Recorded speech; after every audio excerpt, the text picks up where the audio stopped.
There we go. Can I just get a little help here for a second? Can everybody just put up their hand quickly? Okay, that'll come by later. Okay, so my story starts in 1996 when I was vacationing up in Green Lake with my family. It's up by 100 Mile House. We were on the back deck. It was a sunny day, and all of a sudden, I looked up and I saw this dish-shaped UFO fly over the lake, bank to the right, and it was gone. So my sister saw something, little blur. It made like this swooshing sound, and then my stepmom heard the same swooshing sound too. If you ever get the opportunity to see something, witness something so unusual, I think it opens your mind to the possibilities of things beyond our known world. That incident has clearly stayed with me my whole life, and I just wanted to ask, anybody in the room, has anybody seen any kind of UFO before? Any unknown object? Yeah, okay, maybe about 5%. It happens. Doesn't mean it's aliens. So fast forward 23 years later, I had 2 university degrees under my belt, and I was finalizing my PhD, living in Victoria, living a good life, and I happened to come across, during procrastination period times, a video. It was on Reddit, and it was then posted to the YouTube channel, and it was by this person called Ivan0135. This is all true story. Ivan0135, and it was posted in 2011. It was just a series of videos about, they were all posted within 2 months. Series of videos that were posted, and they purport to show a UFO in the sky, another video, a crash scene with an injured alien in the front, a short alien autopsy clip, and another clip that has a full-on alien standing there, sitting there, doing some activities. And then, I'm telling you the truth here, this is all, you can look this up afterwards. And another clip, these are all black and white videos, and then a different video that is colored and from the 60s. So these are all old videos from the 1940s or black and white. And then this other video from the 1960s is kind of like a hidden camera kind of held here. And it shows a bunch of aliens walking by. Hey, color me interested. I'm interested.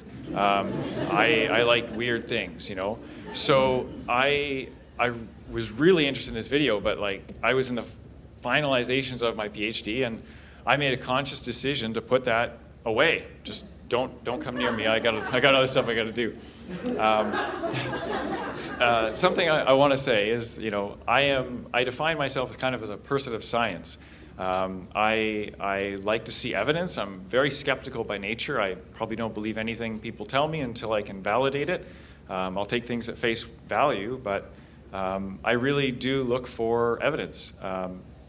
I've spent an embarrassing long number of years becoming somewhat capable at assessing information, validating information, generating new knowledge, and for whatever that's worth these days. But yeah, that's been happening. So fast forward a few months, I was done my PhD, and I was free to do whatever I wanted, explore whatever I wanted, go swim in some rivers, whatever. And one of those things was I decided to really detail everything I could about this video series. Now, keep in mind, it's only about 2 minutes long, but what I was finding was that, this person, Ivan, they have this trove of details, and everything about the content was, meticulously done and, however fabricated. It even had a name to the alien that was featured. His name was Skinny Bob. This is listed in the video. Yeah. You can look this up. Go look it up. All this exists right now and has existed for 12 years, and you've never even known about this. I detailed as much as I could. Then I kind of brought this to the Reddit community. I started, an R Skinny Bob Reddit subreddit, and I started building the group. Posting things about it, and I built it for myself. Up to about 10,000 people today. Hold on a second. Not everybody's totally actively involved, just like any other sort of setup of subscribers or whatever. But there is a large number of people that are interested in it. despite whatever I want to believe, this video series has truly a wide breadth of information and details and content, well beyond any other hoax that exists out there in the UFO alien community. It has details so subtle, like in that autopsy clip, it's 9 seconds long, yet it has medical accuracies of the 1940s. Skinny Bob has, mouth movement and forehead movement and a neck muscle that bulges and stretches and changes. The hands, when he's standing there, they move and they have tendons in them.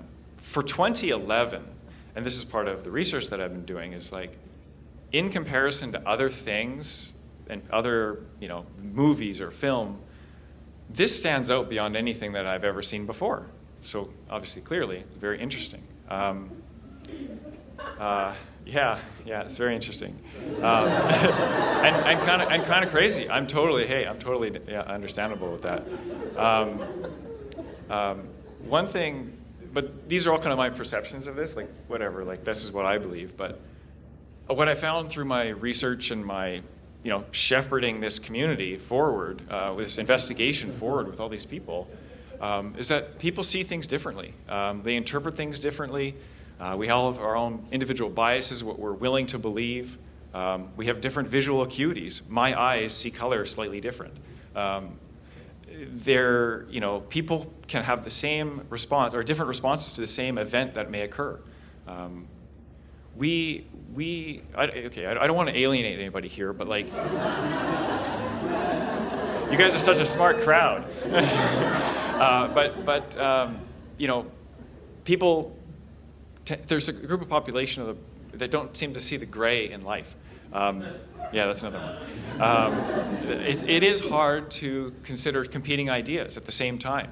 If one thing is telling you one thing, and yet at the other side, something's telling you the other thing, like how do you reconcile those differences? We tend to gravitate towards simple and comfortable. And yet, life is extremely messy and contradictory sometimes.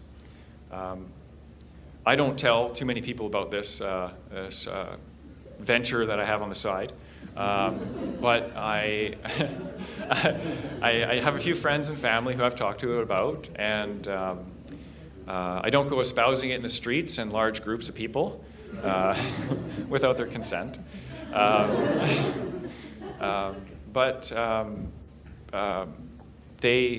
Sorry, one second here. Perception. Yeah. So people's perceptions and how they see things differently, and then I don't go talking about it with other people. This all exists around us, and sorry, I'm having a little block here for a second. Okay. So people see things differently, and I don't go telling it to a lot of people. But I do have a good friend named James, and he's kind of been an invaluable backstop to me. And he's been able to talk to me about the whole experience and allow me to kind of vent and, talk to him about the experience, because he doesn't really have a horse in the race. He kind of lets me talk to him and say, like, am I really taking crazy pills? Is this something worthy of investigation? Am I wasting my time? Because there's so many people out there that will so easily dismiss it as just a pure hoax made in a weekend. Yeah, it's crazy. So the Reddit group has made a lot of progress over the years, and this is from like 2019 to now. So we've detailed a lot of stuff, we've moved forward, but the one thing that really we obviously clearly haven't solved is where this content comes from. We just have not been able to link it to any sort of movie production, any type of university film project. It doesn't exist anywhere else except for this channel, and then the people who have copied it and posted around. And so when you're at that point, the only thing left to do is really just try and figure out who made this.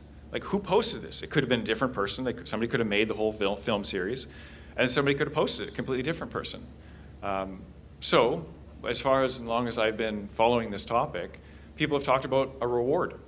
Put up money, get them come forward. Money talks. So, in 2021, I happened to sell my small cabin, my rural-built small cabin that I self-built, and I had some money. And I thought to myself, this is an opportunity. But, well, how much do I put up? Is it going to be enough? Do I want to give away my money that somebody made a hoax and I'm just going to give them money for saying, hey, thanks for tricking us for 12 years? It's a weird process to go through. But what I came to for a decision was, we all live our journeys. We all have our individual stories. And sometimes some people want to do weird things. And this was going to be part of my story. So I started writing the reward out. And it took a couple months, back and forth with some friends. And I even had a lawyer look at it. They vetted it, and they said, yeah, it seems good. Doesn't seem like you could be sued or, scammed in any way. So on October 31st, pretty good day to release a reward for this kind of content, October 31st, 2021, I released a $30,000 US reward. And it's money. It's experience, right? It's experience. So yeah, 30,000 US reward, and I released it out. It was a reward for definitive proof from the content creator themselves. They had to prove it. Or it was for a minute and 30 seconds of additional content, so 10 grand per 30 seconds. I even made the reward decrease over every 6 months to stimulate and try to get people out there to come forward sooner rather than later. So, like 30, 15, 10, down. The response from the UFO community was pretty positive. I was on 2 podcasts. It gets better. I was on 2 podcasts, and I was also invited to speak at a major UFO conference in Las Vegas. This is true. They had me wanting to speak for 2 to 3 hours, really as long as I wanted to. Listen, I could speak for 2 to 3 hours, but we don't have the time. I could bring a guest, all expenses paid, speaking fee. Like I said, I could bring a guest, my mom. And actually, with my mom, we made 300 life-size Skinny Bob posters to sell online and at the conference to cover the cost of the reward, potentially. The reward, I had 2 people come forward. One person, kind of early off the bat, they said, you don't have to give me the whole reward. I don't have any direct evidence, but I am the creator, and I destroyed all the evidence on the hard drives. Okay, well, hey, I'm open, I'm open to listen to people. All right, tell me what you got, tell me the story, and tell me all this stuff. It was 3 weeks, 2-3 weeks, and finally they said, can I get some of the reward? And I said, sorry, you don't meet the requirements. They got mad, that's okay. It's my money. And the other person, interestingly, this woman contacted me, and she said, her husband fought in, was in the military, and they lived over in Europe, and he showed her the videos long ago, and said that she does not want the full reward, just the flights there and back. Very sincere email that came to me. I, at that time, was really worn down from the other person. I was skeptical and a little bit bitter, but I spent quite a bit of time detailing a plan to fly this woman to Europe and back in exchange, like how did it work? And she never got back to me. So, nobody really came forward after that reward. Every time the reward drops, I know I get to keep some more of my money, but I also know that, the likelihood of something coming forward is way less. So there's that. I don't think I'm part of something that's not unique here. I think there's a lot of stuff going on in the news. The U.S. has, had House Intelligence Committee meetings about the topic. Classified videos have been released. There's also, the US government has literally just basically validated the phenomenon as real, whatever real is. So most recently as well, there's a former intelligence officer named David Grush. He came forward and he says the US runs a crash retrieval program. Wow, okay, what's the validity behind this? He also says that they have in possession non-human intelligent beings, aliens. Where's the truth? Like, how can all these people just be lying in such positions that they have knowledge internally? It's crazy. It's totally crazy. No idea. We don't know where we're going. For the subreddit, for the group that I still moderate, we are slowing down. There's not as much to discover. I know there's an uptick every once in a while in activity whenever UFO's in the news. Poster sales increase a little bit. It's true. But my reward ends in 2 weeks on the 31st. So, whatever. I get to do other stuff with it. And so where we're at is, the group wants to keep going, and they want to find the location of the film. There's some aerial shots and stuff that show, and maybe we could find somebody to find that exact location. But it's kind of like a cold case because it's from the 1940s. They also want to get like a professional film crew or audience or like a visual effects company to professionally analyze the video. That takes money. I can't allocate that money myself anymore. But I'm still involved. I have some investigations that I do, but the type of investigations are so much more lengthy to work on, and yet they don't really prove anything. You never can prove this. I have a life, I have a job, I have a cat, a girlfriend. I want to have other experiences in my life, and so I don't know where I'm going to go with this. I've kind of tied myself so tightly to this topic. I might have to ride it out for the rest of my life. Perhaps not knowing the truth, but I hope that one day we all actually do. So, thank you.